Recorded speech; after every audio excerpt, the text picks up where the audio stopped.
Hi hello guys, இன்றைக்கி நம்ம பார்க்க போகிறது சோல்லேண்ட் எபிசோட் 4 சீசன் 1ல்.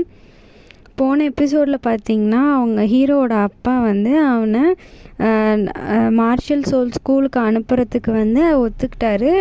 ஊர் தலைவர் அவனை வந்து நாடிங் சிட்டி கூட்டு போய்ட்டுருக்கிறத காட்டினாங்க. அதோட போன எபிசோடு முடிஞ்சது. இந்த எபிசோடில் அவங்க 2 பேரும் ஊருக்கு வந்துட்டாங்க. ஊர் பார்க்கவே பிரம்மாண்டமாக அழகாக இருக்குது. வழியில் வந்து ஒரு ஃப்ரூட் செல்லிங் கடையில் வழி கேட்குறாரு. இந்த மாதிரி நாடிங் ஸ்கூலுக்கு எப்படி போகிறதுன்னு கேட்குறாரு. அவரும் வந்து ஸ்ட்ரெயிட்டாக போனீங்கன்னா டெட் எண்டில் ஸ்கூல் இருக்கும் அப்படின்னு சொல்கிறாங்க. இவரும் போகிறாரு. அது கட் பண்ணால் ஹீரோயினை காட்டுறாங்க. இப்போ தான் ஹீரோயின் என்ட்ரி. அவங்க வந்து குட்டியாக க்யூட்டாக தலையில் 2 முயல் குட்டி மாதிரி 2 காது வச்சுக்கிட்டு ஒரு பிங்க் கலர் பேக்கை தூக்கிட்டு பிங்க் கலர் ட்ரெஸ் போட்டுக்கிட்டு க்யூட்டாக ஜங்குன்னு குதிச்சுக்கிட்டே நடந்து வந்துட்டுருக்காங்க. வந்து டோம் நம்பர் 7 எங்கே இருக்குது அப்படின்னு சொல்லி ஒரு பையன்கிட்ட கேட்குறாங்க. அந்த பையன் கூட இருந்த பொண்ணு எங்களுக்கு தெரியாது, போ நீயே தேடிக்கோன்னு சொல்லிவிட்டு அவனை கூட்டிகிட்டு போயிடுறான். இதுக்கு எதுக்கு இவ்வளோ கோவப்படணும் அப்படின்னு சொல்லிட்டு ஹீரோயின் கிளம்பிடுறாங்க. கட் பண்ணால் தாங்க்ஸனும் அந்த தாத்தாவும் ஸ்கூலை ரீச் பண்ணிட்டாங்க. கேட் கீப்பர் வந்துட்டு அவனை உள்ளே அனுப்ப மாட்டேங்கிறான். இந்த கிராமத்துலேருந்து வந்துட்டு நீங்கள் வந்து கண்டிப்பாக போய் தான் சொல்லுவீங்க. கிராமத்துலேருந்து யாருமே 4 வருஷமாக இங்கே வந்து ஸ்கூலில் வந்து சோல் பவரோட வரல அப்படின்னு சொல்கிறான். உடனே தாத்தா இருந்துட்டு லெட்டர் எடுத்து காட்டுறாரு. இங்கே பாருங்கள், மார்ஷல் சோல் ஹால்லேருந்து எங்களுக்கு லெட்டர் வந்து கிடச்சிருக்கு, அது மூலமாக தான் நாங்கள் வந்திருக்கோம் அப்படின்னு சொல்லி காட்டுறாங்க. ஆனால் அந்த லெட்டர் வந்து படித்து பார்த்துட்டு இவனுக்கு வந்து ஃபுல் சோல் பவர் இருக்குன்னு இதில் போட்டிருக்கு. நானுமே இங்கே தான் வேலை பார்க்குறேன், ரொம்ப வருஷமாக ஃபுல் சோல் பவரோட யாரையுமே நான் பார்த்ததில்ல, நீங்கள் கண்டிப்பாக போய் தான் சொல்கிறீங்க அப்படின்னு சொல்லிட்டு அந்த லெட்டரை தூக்கி வீசிடுறான். வீசிட்டு சரி நான் மார்ஷல் சோல் டெம்பிளுக்கு போய் நான் பேசிக்கிறேன் அப்படின்னு சொல்லிட்டு அந்த தாத்தா வந்து வா தாங்க்ஸன் போகலாம் அப்படின்னு ஹீரோவை கூப்பிட்றாரு. அப்போ இருந்துட்டு போகிறவங்கள சும்மா விடாமல் அந்த கேட் கீப்பர் வந்துட்டு பிச்சைக்கார கிராமத்துலேருந்து தான் நீங்கள் வந்திருக்கீங்க அப்படின்னு சொல்லிடுறான். உங்களோட துணியெல்லாம் பாரு, பிச்சைக்காரங்க துணி மாதிரியே இருக்குது, இங்கெல்லாம் ஒன்றும் சேரிட்டி வந்து நடத்தலை, இங்கெல்லாம் பிச்சை கேட்காதீங்க போங்க அப்படின்ற மாதிரி சொல்லிடுறான். உடனே தாத்தா கோவம் வந்துடுது. அவனை திரும்பி முறைக்கிறான். என்ன நான் சொன்னது தப்பா அப்படின்னு சொல்லிட்டு கேட்டுட்டு அந்த கேட் கீப்பர் வந்துட்டு அவன் தாத்தாவை அடிக்க வரான். தாங்க்ஸனுக்கு கோவம். அவன் ஓங்கின கையை தாங்க்ஸன் பிடிச்சி அவனோட ஃபுல் பவரையும் யூஸ் பண்ணி ஒரு அடி அடிக்கிறான். அவன் 10 அடி தள்ளி போய் விழுந்துடுறான். கேட் கீப்பர் வந்து 10 அடி தள்ளி போய் விழுந்துடுறான். அப்போ பார்த்து அந்த ஸ்கூல்லேருந்து ஒருத்தர் வராரு. வந்ததை பார்த்துட்டு மாஸ்டர் நீங்களா அப்படின்னு சொல்லி அந்த கேட் கீப்பர் கொஞ்சம் பயப்படுறான். பார்த்துட்டு அந்த ஓல்டு தாத்தா கிட்டேருந்து அந்த தாத்தாகிட்டேருந்து லெட்டரை வாங்குகிறான். அந்த டீச்சரு அந்த லெட்டரை வாங்கி படித்து பார்த்தவன் உண்மையிலேயே காட் கிஃப்ட்டு தான் இந்த பையனுக்கு அப்படின்னு சொல்லிட்டு அந்த பையனை உள்ளே கூட்டிகிட்டு போகிறேன், நீங்கள் போயிட்டு வாங்கன்னு சொல்லி அந்த தாத்தா வழி அனுப்பி வச்சுட்டு தாங்க்ஸனும் தாத்தா நான் இங்கே நல்லா படிப்பேன், நீங்கள் வந்து கூப்பிட்டு போகிற வரைக்கும் நான் இங்கே தான் இருப்பேன், டீச்சர்ஸ் பேச்சை கேட்பேன்னு சொல்லிவிட்டு அவன் டீச்சரோடு போகிறான். அவரும் வழி அனுப்பிட்டு தாத்தாவும் கிளம்பிடுறாரு. அவங்க 2 பேரும் போகும்போது இவர் தானே காப்பாற்றினாரு. டீச்சர் தேங்க்யூன்னு சொல்கிறான். நான் இங்கே டீச்சர் இல்லை அப்படின்னு சொல்கிறான். அப்புறம் நீங்கள் இங்கே தானே இருக்கீங்க, ஸ்கூலில் ரெப்ரசன்ட் பண்ணியிருக்கீங்கன்னா நீங்கள் பிரின்சிபலாக இருக்கணும், இல்லைன்னா லீடராக இருக்கணும் அப்படின்னு சொல்லி கேட்குறான். நீ கெஸ் பண்ணது எதுவுமே சரியில்லை, தப்பு தான், ஆனால் உன் புத்திசாலித்தனத்தை நான் பாராட்டுறேன் அப்படின்னு சொல்கிறான். அப்போ நீங்கள் யார் அப்படின்னு சொல்லி கேட்கும்போது அவன் சொல்கிறான், நான் வந்து இங்கே மாஸ்டர், சும்மா ஃப்ரீயாக ஃபுட்டு சாப்பிட்டு இங்கே இருக்கிற ஒரு பர்சன் தான், எல்லாம் என்னை மாஸ்டர்னு கூப்பிட்டு என் பேரே எனக்கு மறக்கிற அளவுக்கு இருக்குது, நான் இங்கே டீச்சர்லாம் இல்லை அப்படின்னு சொல்கிறான்.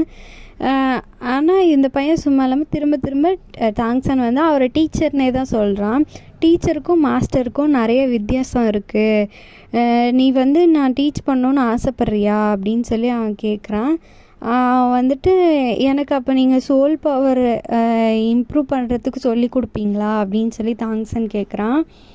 அதுக்கு இருந்துட்டு மாஸ்டர் என்ன சொல்கிறாரு, நல்ல கிளவரான பையன், அதில் தான் நல்ல பலசாலியும் கூட, இருந்து ட்வின் மார்ஷல் சோல் இருக்குது உங்ககிட்ட அப்படின்னு சொல்கிறான். சொன்ன உடனே தாங்க்ஸனுக்கு ஷாக்கு. இவருக்கு எப்படி நம்ம சீக்ரெட் தெரியும், ட்வின் மார்ஷல் சோல் இருக்குன்னு யாருக்கிட்டையும் சொல்லக்கூடாதுன்னு வேறு அப்பா சொல்லியிருக்காரே அது இல்லாத ஷாண்டி அண்ட் ரூல்ஸில் வந்துட்டு ஃபஸ்ட்டு ரூலே நம்மளோட ஸ்ட்ரென்த்தை வந்து யார்கிட்டேயும் நம்பி சொல்லிடக்கூடாது, முக்கியமானவங்கக்கிட்ட மட்டும்தான் நம்பி சொல்லணும் அப்படின்றது தான் ரூல்ஸே. அப்படி இருக்கும்போது இவருக்கு எப்படி தெரியும்ல அந்த குட்டி பையன் யோசிக்கிறான் சின்ன வயசில். அதுக்கும் அந்த டீச்சரே எக்ஸ்பிளைன் பண்ணுறாங்க, நீ வந்து இப்போ யோசிப்ப எனக்கு எப்படி உனக்கு ட்வின் மார்ஷல் சோல் இருக்குன்றதை கெஸ் பண்ணியிருப்பேன்னு, உன்னோட இதில் வந்து ஃபுல் சோல் பவர் இருக்குது அப்படின்னு இந்த லெட்டர் படி போட்டிருக்கு. லைன்ஸால் இருக்கிற யாருக்கும் வந்து ஃபுல் சோல் பவர்லாம் இருக்காது. அப்படி உனக்கு ஃபுல் சோல் பவர் இருக்குன்னா உன்கிட்ட இன்னொரு மார்ஷல் சோல் இருந்தால் மட்டும்தான் உனக்கு ஃபுல் சோல் பவர் இருக்கும். அதை வச்சு தான் நான் கெஸ் பண்ணேன் அப்படின்னு சொல்கிறான். தாங்க்சன் உடனே மண்டி போட்டுடுறான். மண்டி போட்டு 3 தடவை தலையை தரையில் வச்சு எடுக்கிறான். எடுத்துட்டு நீங்கள் என்னோடய டீச்சராக இருப்பீங்களா அப்படின்னு கேட்குறான்.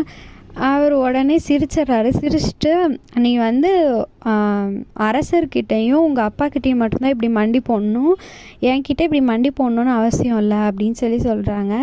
உடனே அவன் வந்துட்டு நீங்கள் ஒன்ஸ் டீச்சராக இருந்தால் எப்போவுமே டீச்சர் தான், உங்களுக்கு நான் இப்படி மரியாதை தரது வந்து உங்களுக்கு இப்படி மரியாதை தரது தப்பே இல்லை அப்படின்ற மாதிரி சொல்லிடுறான். டீச்சரும் சரி வா அப்படின்னு சொல்லி இன்னொரு டீச்சர் இருக்க அறைக்கு கூட்டிகிட்டு போயிட்டு அங்கே வந்து இன்னொரு டீச்சர்கிட்ட தாங்க்சனை விட்டுட்டு இவர் உன்னோட ரிஜிஸ்ட்ரேஷன் ப்ராசஸ்லாம் பார்த்துக்குவார் அப்படின்னு சொல்லிட்டு கிளம்புறாரு. சரி டீச்சர் அப்படின்னு சொல்லி அவன் சொல்கிறத பார்த்துட்டு, என்னது மாஸ்டர் தான் உன் டீச்சரா அப்படின்னு சொல்லி அவங்க கேட்குறாங்க. ஆமாம் அப்படின்னு சொல்லி இந்த சின்ன பையன் சொல்லும்போது, நீ நல்லா சூஸ் பண்ணிக்கோ, நல்லா டீச்சராக பார்த்து ஒரு டைம் சூஸ் பண்ணிட்டா அதுக்கப்புறம் வந்து உன்னால் எப்பயுமே மாற்ற முடியாது, லைஃப் டைமுக்கு அவர் தான் உன் டீச்சராக இருப்பாங்க அப்படின்னு சொல்லி கேட்குறான். ஏன் மாஸ்டர்ஸ் வந்து டீச்சராக இருக்கிறதுல என்ன பிரச்சனை அப்படின்ற மாதிரி கேட்குறான். அப்புறமேட்டு லெட்டரை படித்து பார்க்குறாங்க அந்த டீச்சரு. அந்த லைன்ஸால் வச்சுட்டு எந்த டீச்சர்கிட்ட படித்தா என்ன அப்படின்ற மாதிரி அவன் சொல்லிடுறான். சொல்லிவிட்டு இவர் அந்த ஸ்கூல் யூனிஃபார்ம் கொடுத்து, இது வந்து காம்ப்ளிமெண்ட்ரியாக நம்ம ஸ்கூல்லேயே கொடுக்கறது, ரிஜிஸ்ட்ரேஷனுக்கு காம்ப்ளிமெண்ட்ரி, இது டோம் 7 போய் நீ தங்கிக்கோ அப்படின்னு சொல்லி அனுப்பிச்சி வச்சிடறான். தாங்க்சன் கதவுக்கு வெளியில் நின்றுட்டு இருக்கும்போதே இவங்க வந்து பேசி சிரிச்சுக்கிறாங்க.